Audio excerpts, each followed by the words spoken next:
I never thought I'd be the kind of man who walked away from everything. At 50, most of my colleagues in Sydney were calculating their superannuation, planning golf memberships, and counting down to grandchildren. But as I stood in my Bondi apartment on a Tuesday morning in March, watching the sun rise over the Pacific, I realized I'd spent 3 decades building a life that never quite felt like mine. My name is David Chin, and I was a financial consultant. Not the glamorous kind you see in movies. No penthouse offices or corporate jets. I analyzed market trends for mid-sized firms, prepared tax strategies, and helped people retire comfortably. The irony wasn't lost on me that I'd spent half my life helping others plan their dream retirements while my own remained a vague fantasy filed somewhere between maybe and someday. My daily routine had calcified over the years into something efficient but hollow. Morning runs along the beach at 6, shower, black coffee, 2 pieces of toast. At the office by 8. Lunch at my desk. Home by 7 to a refrigerator stocked with takeaway containers and lonely bottles of wine. Weekends were for cycling, reading financial journals, and occasionally meeting friends who were all married with children, their conversations orbiting around school fees and mortgage refinancing. I'd been married once in my 30s. Rebecca was a lawyer, sharp and ambitious. We'd built a partnership more than a romance. Shared finances, coordinated schedules, parallel lives that occasionally intersected. When she left for a job in Singapore, neither of us fought to make it work. The divorce was amicable, efficient, and profoundly sad in its lack of drama. We split assets, signed papers, and moved on. I hadn't dated seriously since. The thing about working in finance is that you see numbers that tell human stories. Early retirement wasn't just possible for me, it was practical.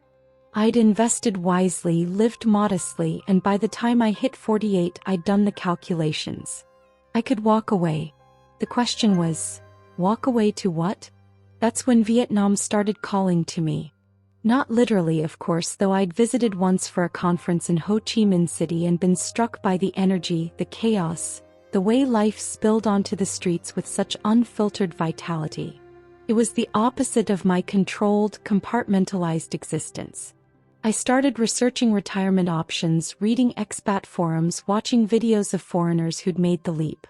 Da Nang kept appearing, a coastal city, neither too big nor too small, with beaches, mountains, and a growing expat community. The decision crystallized on my 50th birthday. I was alone in my apartment with a bottle of expensive scotch and a store-bought cake. I made a list of reasons to stay and reasons to go. The stay column listed financial security, familiarity, proximity to aging parents who barely called. The go column had only one entry: the possibility of feeling alive again. 3 months later, I sold my apartment, gave notice at work, and booked a one-way ticket to Da Nang. My parents were bewildered but supportive. My colleagues threw me a farewell party that felt more like a wake. Everyone slightly uncomfortable with my choice to abandon what they considered a perfectly good life. My brother called it a midlife crisis. Maybe it was. Or maybe it was the first honest decision I'd made in years. I arrived in Vietnam in September, when the heat was still oppressive but the rainy season was ending. The culture shock hit immediately. The language was impossible, tonal, fast, nothing like the Romance languages I dabbled in. The traffic was terrifying, a river of motorbikes that flowed according to rules I couldn't decipher. The smells were overwhelming: fish sauce, incense, diesel, tropical fruit, all mixing in the humid air. Everything was loud, crowded, and utterly foreign. I rented a small apartment near my key beach, furnished with the basics. The first month was the loneliest of my life. I'd wake at dawn out of habit but had nowhere to be. I'd walk the beach, eat pho from street vendors while pointing at pictures, and return home to sleep away the afternoons. The expat community existed but felt cliquish. Retirees who'd been here years, English teachers half my age, digital nomads obsessed with finding the cheapest coffee shop with good Wi-Fi. I didn't fit anywhere. The language barrier was worse than I'd anticipated. Even simple transactions became exercises in frustration and embarrassment. I couldn't read signs, couldn't ask for help, couldn't make small talk with neighbors who seemed friendly but distant. Vietnamese people were polite but clearly viewed me as a foreigner, a temporary presence. I was called uncle by young people in shops, which made me feel ancient. I'd left Sydney searching for vitality and found isolation instead. My ambition before arriving had been simple. Establish a routine, learn the culture, maybe volunteer somewhere, and figure out what retired life meant. But weeks turned into months and I was no closer to answers. I wondered if I'd made a catastrophic mistake. Then I met Min. It happened on a humid afternoon in early November. My neighbor, Mr. Ton, a retired teacher who spoke decent English, knocked on my door with an invitation. There was a community meeting about a new public park project near our neighborhood, and they needed someone with business experience to look at the numbers. Would I come? I almost said no. My experience with Vietnamese bureaucracy had been frustrating, and I doubted I could contribute meaningfully through a language barrier. But Mr. Ton was persistent and I had nothing else to do, so I agreed. The meeting was held in a covered pavilion near the proposed park site, a scrubby lot between residential buildings that locals used as an informal soccer field. About 20 people attended, mostly older residents, but also city officials, and at the front, explaining the design with passionate hand gestures, was a young woman with her hair pulled back in a practical ponytail, wearing work pants and a faded t-shirt. That was Min. Mr. Ton whispered introductions. She was the project architect, 30 years old, educated in Hanoi but originally from Da Nang. She'd won the contract to design a green space that would serve the neighborhood. Playground, gardens, walking paths, a community pavilion. The project was partially funded by the city and partially by local contributions. The catch was the budget was tight and nobody could agree on priorities. I watched her navigate the discussion in Vietnamese, her voice confident but patient. She'd spread blueprints across a folding table, weighted down against the breeze with stones. Even without understanding the words, I could see the design was thoughtful. Winding paths, native plants, shade structures that borrowed from traditional Vietnamese architecture. When the financial discussion began, Mr. Ton translated for me in whispers. The numbers didn't make sense. Construction costs were overestimated in some areas, underestimated in others. The timeline was unrealistic. I found myself leaning forward, squinting at the budget spreadsheet someone had photocopied and passed around. Before I could stop myself, I spoke up. "Excuse me." The conversation halted. 20 pairs of eyes turned to the foreign man who'd said 2 words in English. Mr. Ton translated and Min's eyes found mine. They were sharp, assessing, not entirely friendly. She said something in Vietnamese that made others chuckle. Mr. Ton translated with an apologetic smile. "She asks if you're lost. Tell her I'm a financial consultant. The budget has problems." The translation produced a reaction. Min's eyebrows rose and she said something quick and pointed. Mr. Ton hesitated, then translated. "She says foreigners don't understand local costs." I felt heat rise in my face but kept my voice level. "I understand math. And those drainage costs are inflated by at least 30%. Also, you're missing contingency funding for the rainy season." As Mr. Ton translated, I watched Min's expression shift from skepticism to curiosity. She responded with a longer statement, gesturing at the blueprints.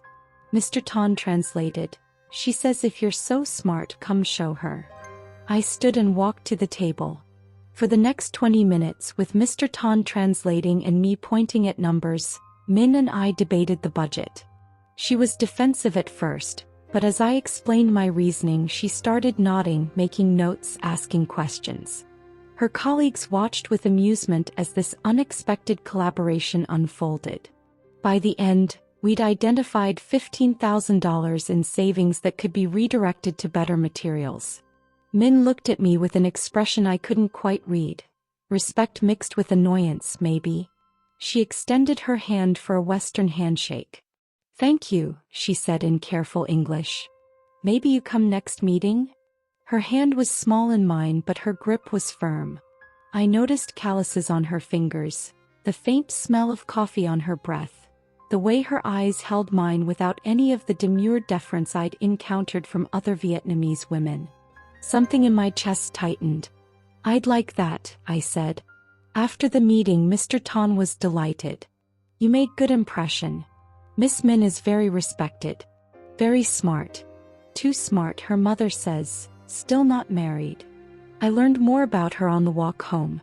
Min had studied architecture in Hanoi but returned to care for her aging father, who'd since passed away. She lived with her mother and younger sister.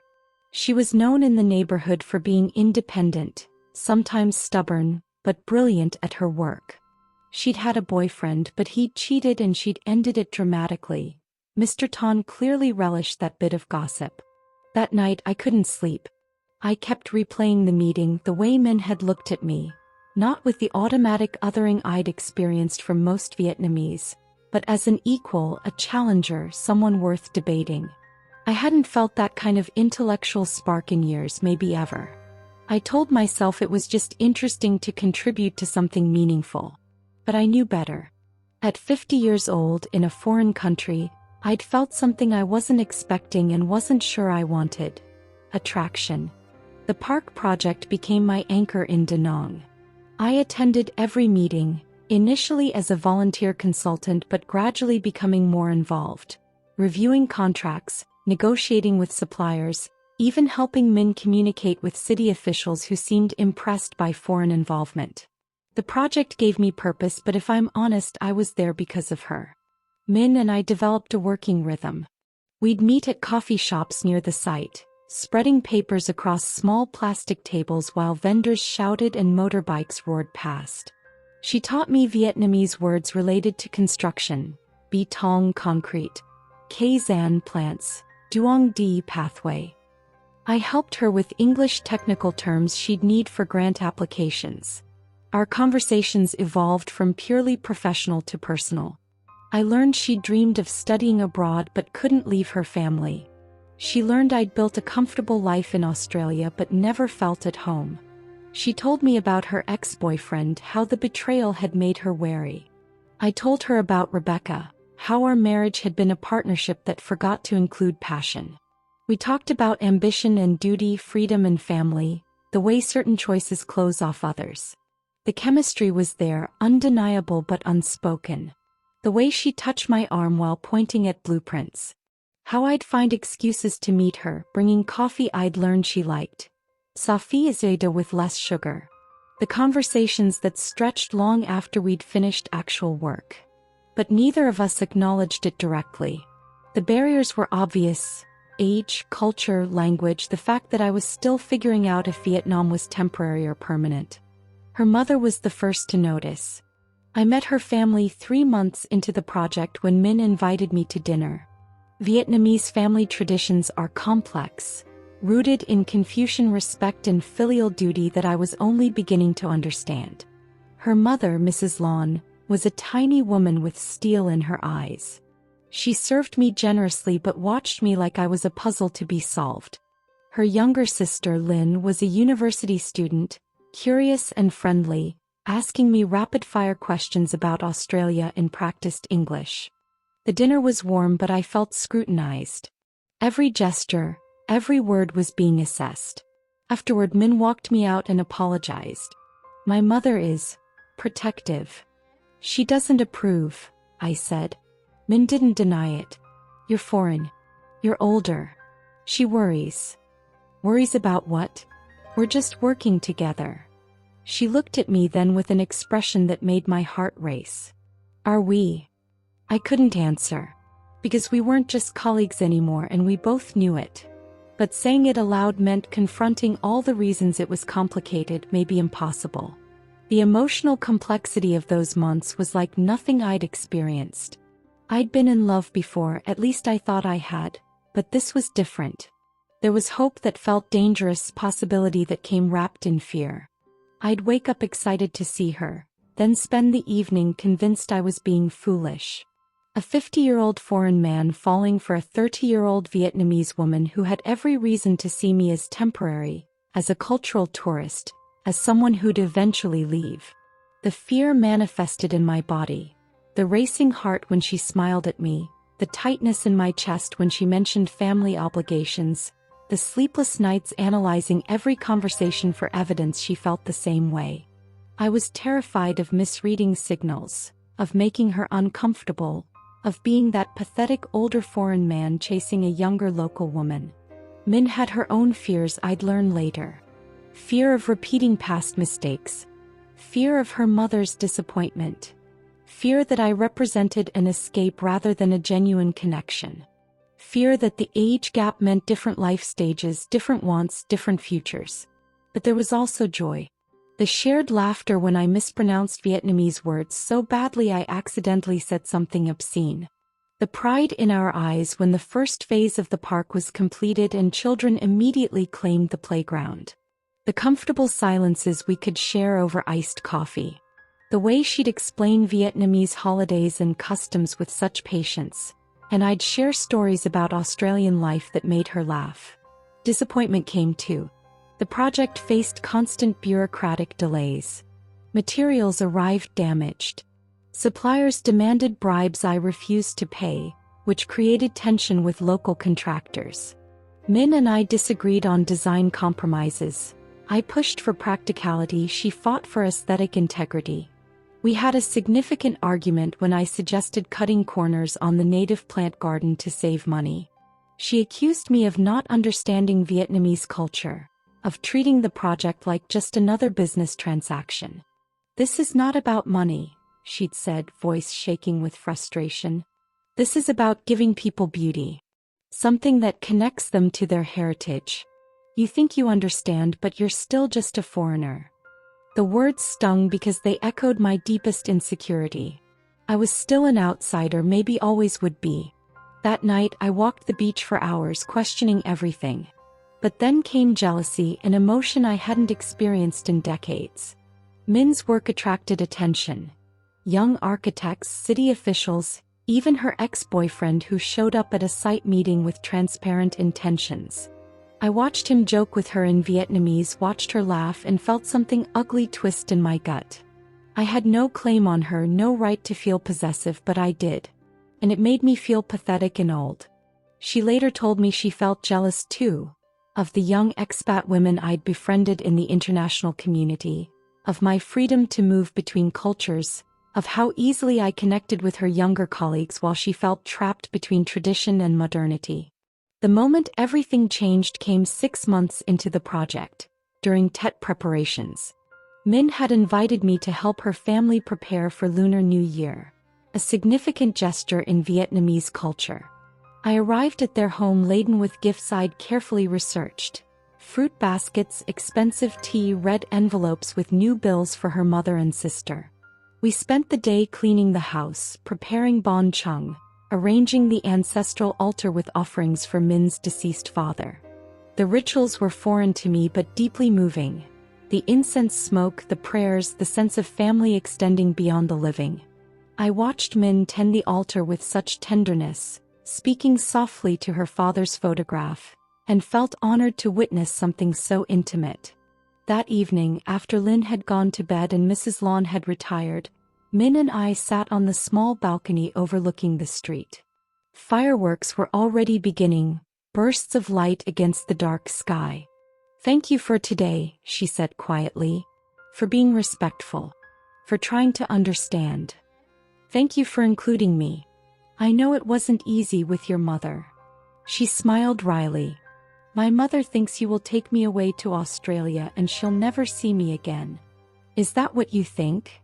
She turned to face me, and in the flickering light of distant fireworks, I saw vulnerability I'd never seen before. "I don't know what to think, David. I know I shouldn't feel this way. You're leaving eventually. I have responsibilities here. It's complicated. It's terrifying," I admitted. "I haven't felt like this in, maybe ever. And I'm too old to pretend I don't, but I'm also too old to ignore all the reasons it's difficult." "Difficult," she repeated, testing the word. In Vietnamese we say co con. It means difficult but also struggling, challenging. That's what this is. Is it worth it? The struggle. She reached out and took my hand, her fingers interlacing with mine.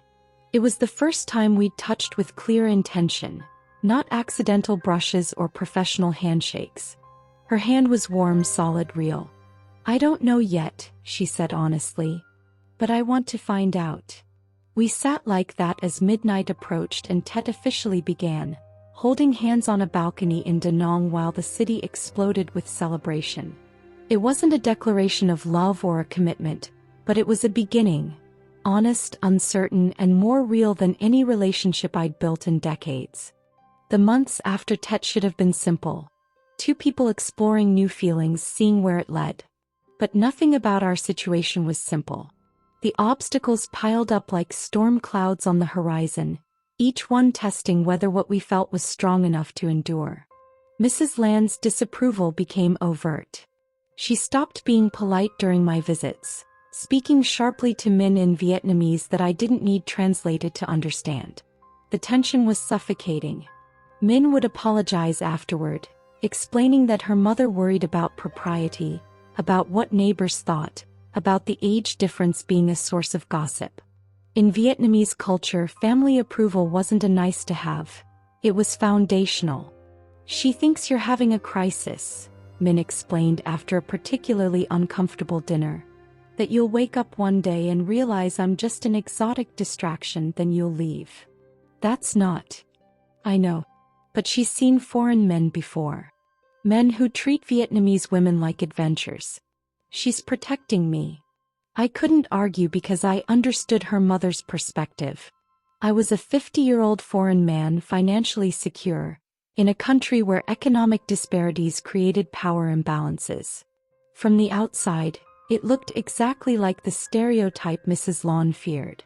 How could I prove my intentions were genuine when I'd only been in Vietnam less than a year? The cultural differences manifested in unexpected ways. Min expected to check in with her mother about plans, to prioritize family dinners over dates, to navigate complex Vietnamese social hierarchies I barely comprehended. I chafed at the lack of independence, the feeling that we couldn't make decisions without committee approval. We had arguments that revealed how differently we'd been raised. Me with Western individualism, her with Confucian collectivism.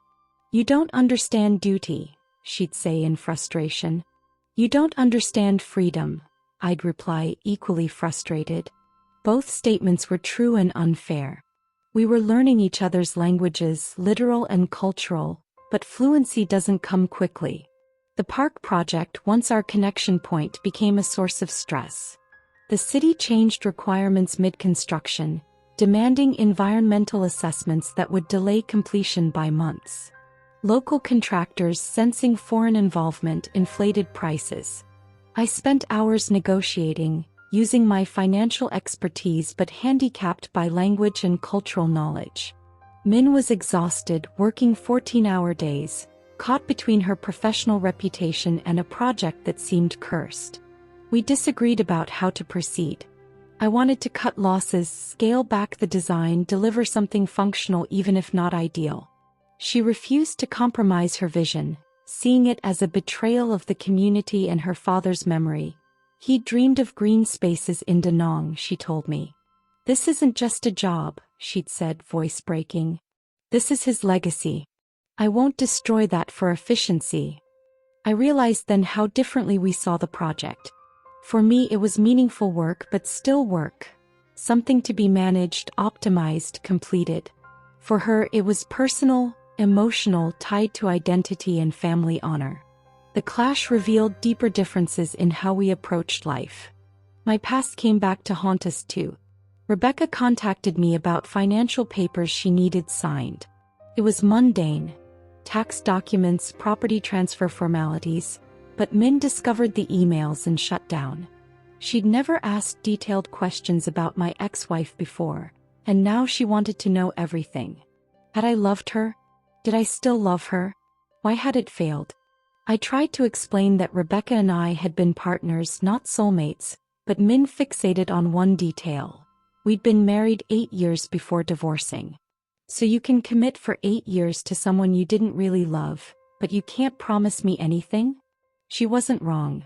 I'd been cautious with Min, avoiding future talk, keeping things present tense because of all the uncertainty. But my caution looked like unavailability, my realism looked like lack of commitment. The argument revealed her insecurity, that she was giving up family approval and social standing for someone who might disappear. "I'm here, aren't I?" I'd said, defensive. "I left everything in Australia. I'm trying to build a life here. But for how long? And is it for Vietnam or for me? Because if it's for me, why won't you say it?" I couldn't answer because I didn't know. Was I in love with Min or the idea of Min? Was I in love with Vietnam or just running from Australia? The questions she asked were the ones I'd been avoiding, and my silence was an answer she didn't want to hear. Then her ex-boyfriend Tuan reappeared. He'd heard about our relationship through Da Nang's efficient gossip network and decided to fight for her.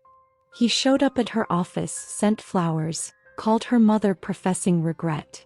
Tuan was 32, Vietnamese from a good family, and his betrayal aside, represented everything I wasn't: culturally compatible, age-appropriate, approved.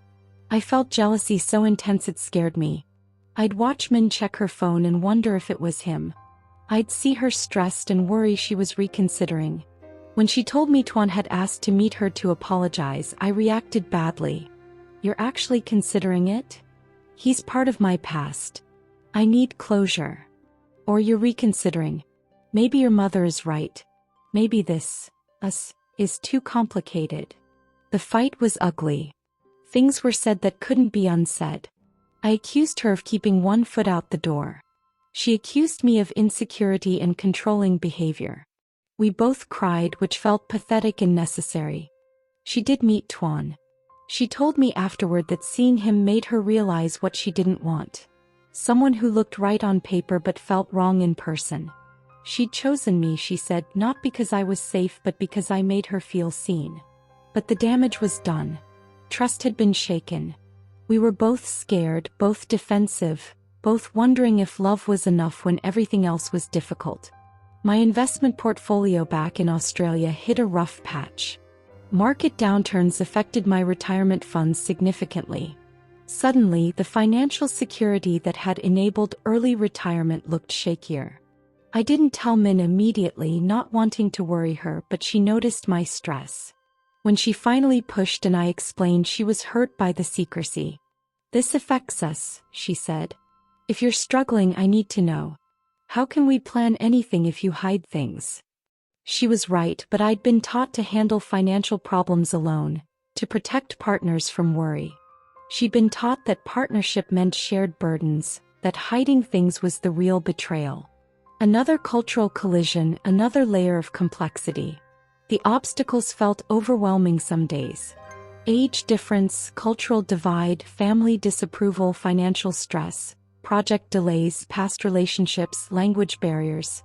Any one might have been manageable, but together they created a pressure that made me question everything.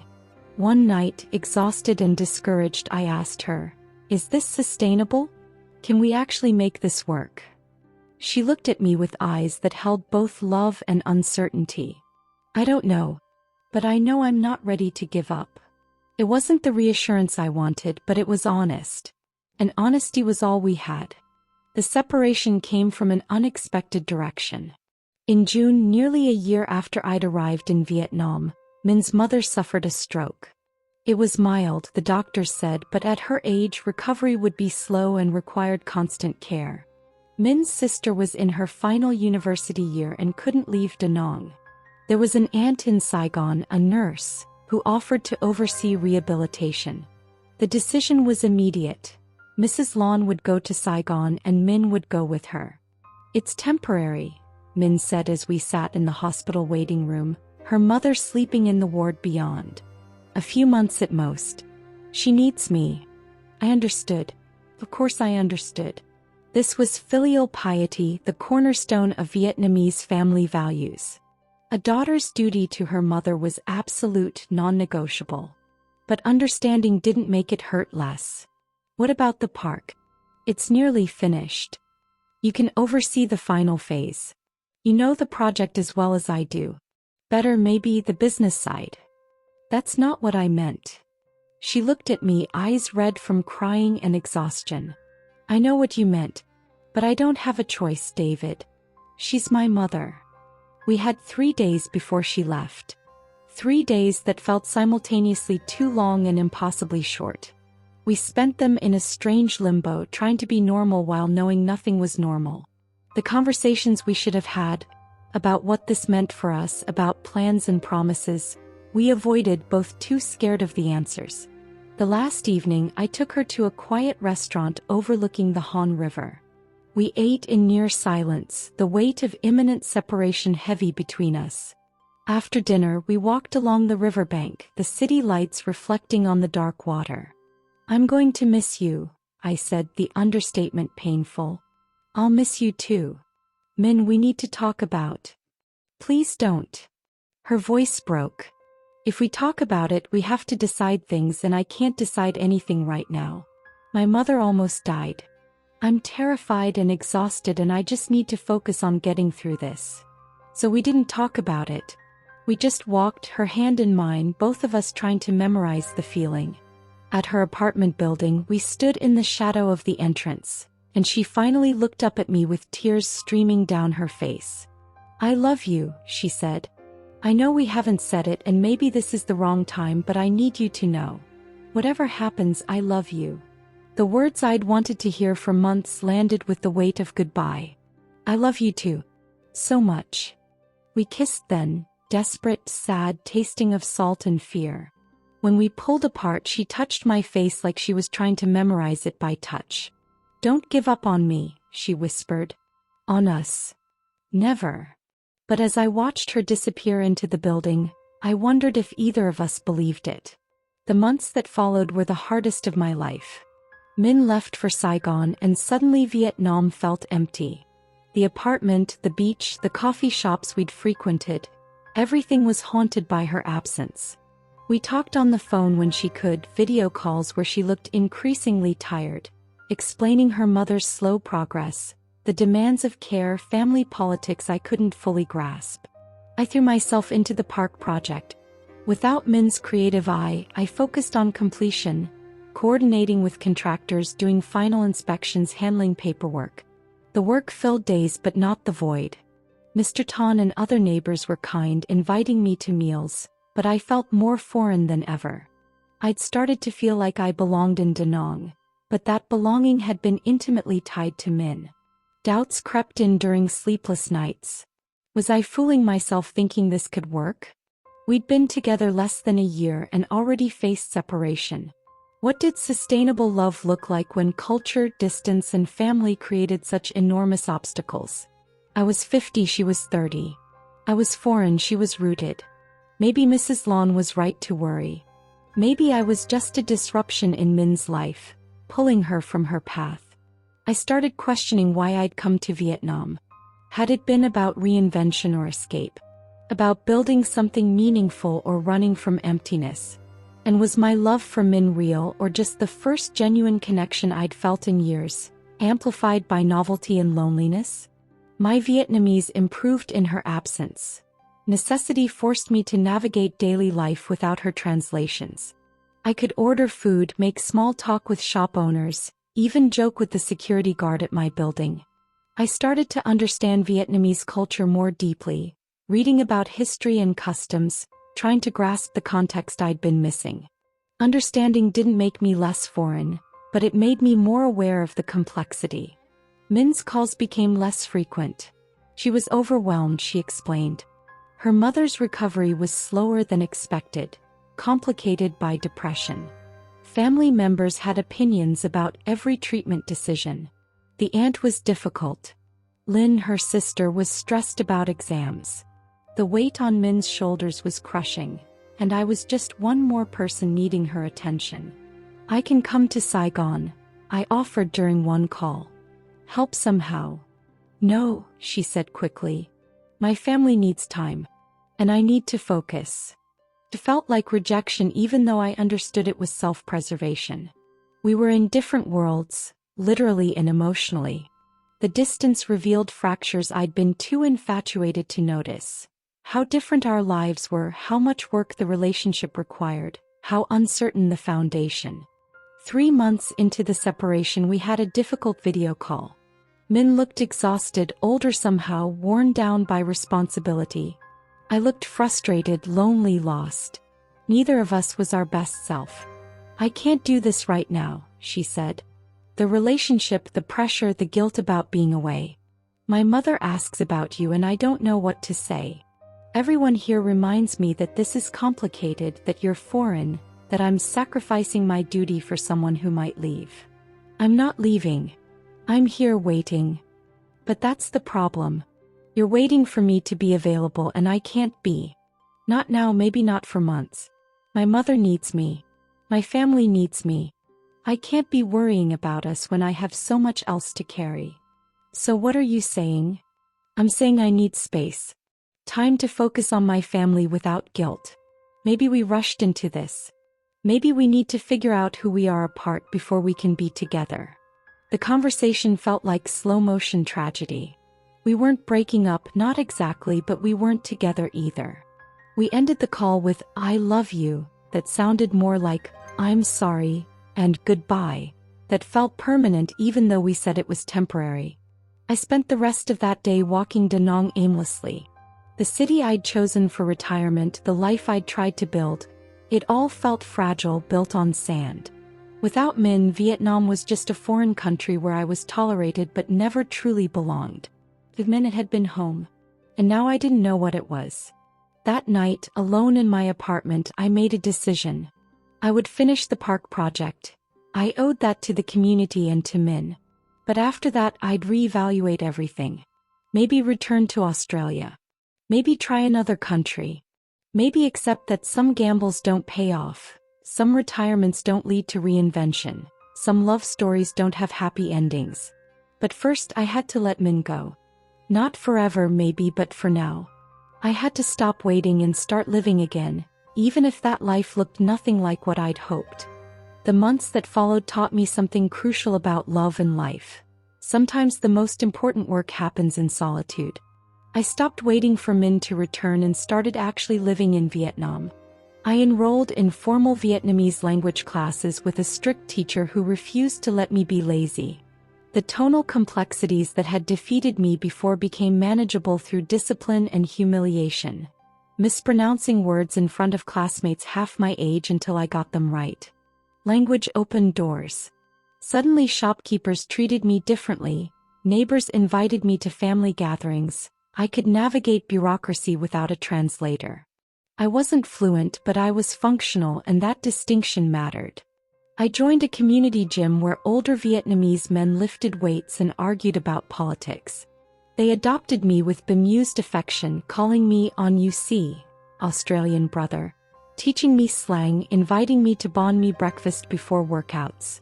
These friendships weren't deep, but they were real. Men who saw me as a person, not a foreign curiosity. The park opened in September with a community celebration. I'd coordinated the final details. Landscaping, safety inspections, the small plaque that credited Min's design. Standing at the opening ceremony, watching families explore the space, children on the playground, elderly people admiring the gardens, I felt pride disconnected from sadness. We'd built something good. The we included Min even in her absence. People approached me with thanks in Vietnamese I could now mostly understand. They appreciated that a foreigner cared about their neighborhood, that I'd stayed through difficulties. Mr. Tan gave a speech mentioning my contribution, and the applause felt like acceptance finally. I belonged to Da Nang now, not because of Min, but because I'd earned a place through work and persistence. I started consulting for other small projects, helping a local NGO with financial planning, advising an English language center on expansion, even teaching basic business concepts at the community center. The work paid modestly but gave structure and purpose. Retirement, I realized, didn't mean stopping work. It meant choosing work that felt meaningful rather than obligatory. My relationship with Vietnam deepened through understanding. I celebrated Mid-Autumn Festival with neighbors, learned to make simple Vietnamese dishes, understood the historical context of holidays and customs. The culture that had seemed impenetrably foreign became navigable, even beautiful. I'd never be Vietnamese, but I could be a respectful resident, someone who honored the place he'd chosen. I dated briefly, a Canadian teacher, a Vietnamese woman my age I met through friends. Nothing serious, just reminders that life continued, that Min wasn't the only possibility. These experiences clarified what I felt for her. It wasn't just loneliness or novelty. What we'd had was specific, rare, worth fighting for if the opportunity came again. Min and I maintain minimal contact. Occasional messages. How are you? The park looks beautiful in photos. Hope you're well. The formality was protective, both of us guarding wounded hearts. I heard through Mr. Tan that her mother was recovering, that Min was considering whether to return to Da Nang or stay in Saigon, where a large firm had offered her a position. I made peace with uncertainty. Maybe we'd reconnect, maybe we wouldn't. Maybe Vietnam was permanent, maybe temporary.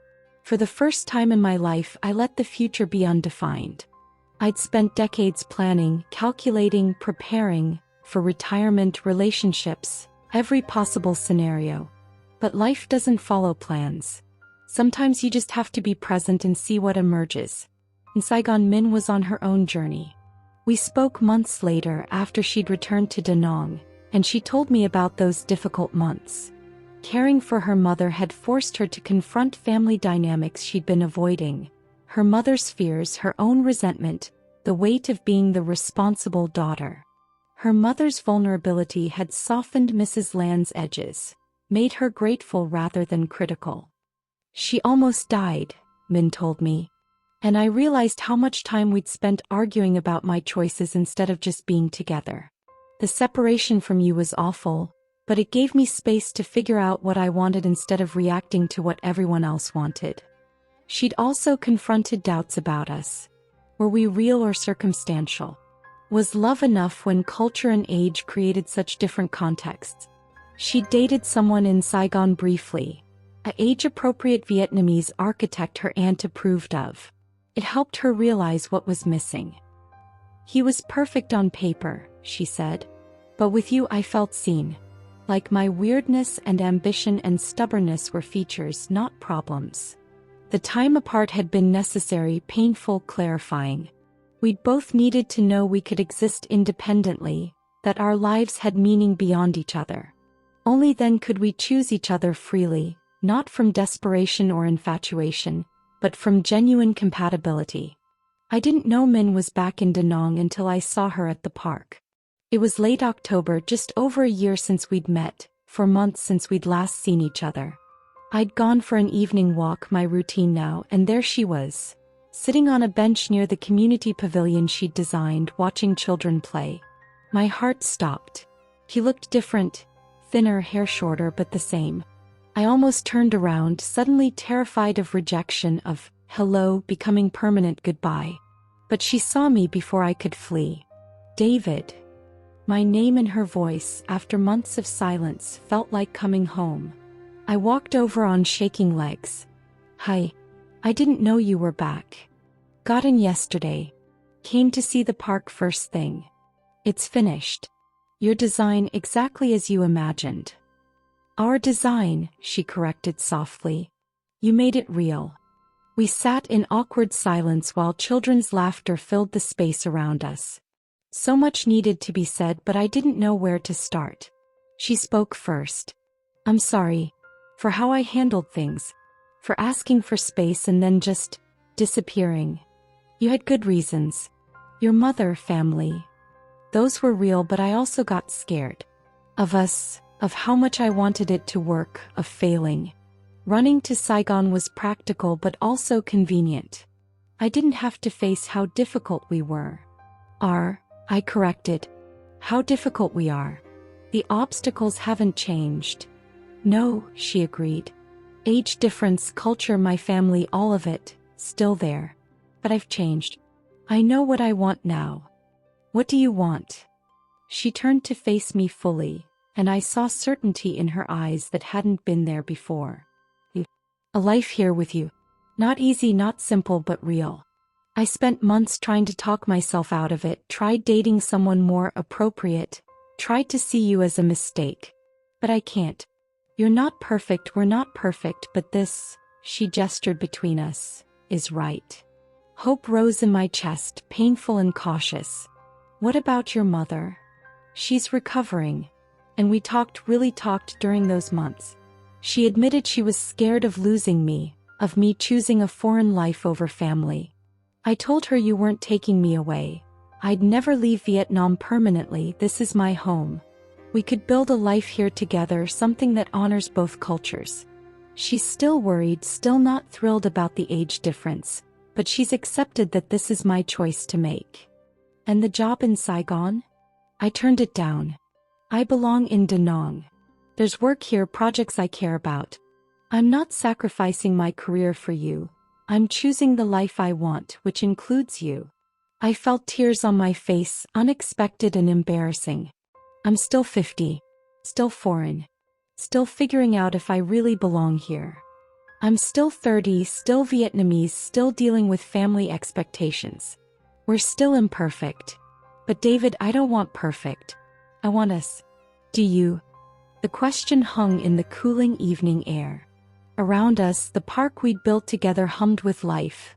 Families gathered, old men playing chess, teenagers laughing, the community space that represented everything we could create by combining her vision with my practicality, her cultural rootedness with my outsider perspective. Yes, I said. God, yes. I've wanted nothing else for months. I love you, Min. I want to build a life here with you, however complicated that is. She smiled then, the first genuine smile I'd seen in almost a year, and it was like the sun breaking through monsoon clouds. Then let's figure it out. Together. No running, no hiding, just honest work on something difficult and worthwhile. We kissed there in the park, in full view of neighbors who would gossip, in front of children who giggled, with all the complications still ahead of us. It wasn't a perfect movie moment. It was better. It was real. I'm 52 now. Min is 32. We're married. A small ceremony that blended Vietnamese and Western traditions, with Mrs. Land's reluctant blessing and Mr. Ton as our honored guest. We live in a modest house near the beach, close enough to Min's family that filial duty is satisfied but far enough that we have independence. The cultural challenges haven't disappeared. I still fumble language, still misunderstand customs, still feel foreign sometimes. Min still navigates family obligations that test our patience, still deals with sideways comments about our age difference. We argue about money, my Australian practicality versus her Vietnamese relationship-based approach to finances. We disagree about future plans. Kids, she wants them eventually, I'm ambivalent at my age. Where we'll be in 10 years, how to balance independence and family. But we work at it. Daily, consciously, with the understanding that nothing worth having comes easy. I've learned Vietnamese well enough to joke with her family, to argue about politics with old men at the gym, to navigate life without constant translation. Min's English has improved from working with international clients. We've built a shared cultural language. Something neither purely Australian nor Vietnamese but ours. I consult part-time, she runs her own small architecture firm. We collaborate on projects occasionally, falling into the rhythm we discovered at that first park. She still prioritizes family dinners. I've learned to appreciate the chaos and connection of multi-generational meals. My retirement isn't the quiet beach retirement I vaguely imagined. It's louder, messier, more demanding, and infinitely more fulfilling. Mrs. Lawn has softened toward me, especially after I helped financially during a family crisis without making it transactional. She still calls me that Australian sometimes, but with affection now. Lynn, Min's sister, adores me because I helped her apply to graduate programs abroad. I'm part of the family, foreign but accepted. Vietnam is home now. Not because I've stopped being Australian or foreign, but because I've built a life here. Friendships, work, community, and most importantly, love that's survived obstacles and separation and doubt. Da Nang mornings still begin with beach runs, but now Min sometimes joins me. Evenings end with Vietnamese lessons where she patiently corrects my tones. Weekends involve family, projects, the ordinary, extraordinary life of being married. When people ask how I retired at 50 in Vietnam with a younger wife, the answer is complex. It's about more than finances or moving countries or age gap romance. It's about being willing to start over completely, to learn a new language and culture, to embrace discomfort and uncertainty. It's about finding someone who challenges you as much as they compliment you, who makes the difficult worthwhile. It's about understanding that love, real love, isn't the easy beginning but the choice to stay through complications, to do the work when chemistry isn't enough, to build together despite obstacles. It's about two people from different worlds deciding those differences make them stronger, not weaker. The park we built together is full most evenings. I walk through sometimes, remembering that first contentious meeting where Min challenged me and I challenged back. That friction became spark, became fire that burned through fear and doubt. Now it's something steadier, not less passionate but sustainable. A warmth I can count on. I retired at 50 to Vietnam seeking meaning, belonging, vitality. I found all that and more in a 30-year-old architect who saw past my foreignness to something worth loving. She found someone who saw her ambition and independence not as problems to manage but as gifts to celebrate. We're building a life together in a country neither of us would leave. Her by birth, me by choice. That choice, renewed daily despite difficulties, is what makes it home. Not the place but the person. Not the easy path but the right one. And that's how you retire at 50 in Vietnam with a younger wife. By being brave enough to start over, humble enough to learn, and lucky enough to find someone worth the struggle.